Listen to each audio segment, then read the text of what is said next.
Sharon Safrir, born in England, living in Israel, on holiday in Jaipur, and was looking to make myself look more youthful, as I am almost 61.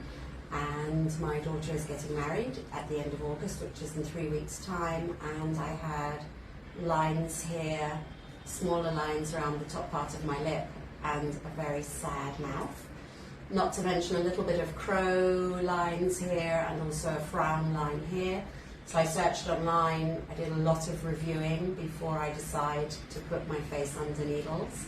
I found this amazing clinic, sent a photograph of myself, got a very clear email back saying what would be recommended by the doctor, who said that some of it would be Botox and some of it would be filler. I asked how much it would be. He sent me a proposal saying this is how much I think you would need in milliliters and this is how much it will cost in rupees. I happily agreed. Here I am about 10 minutes afterwards, a little bit numb still from the cream that they did so that I wouldn't feel the pain so much. A little bit prickly when it happens, but altogether not such a bad experience, and now I look 25, so thank you very much.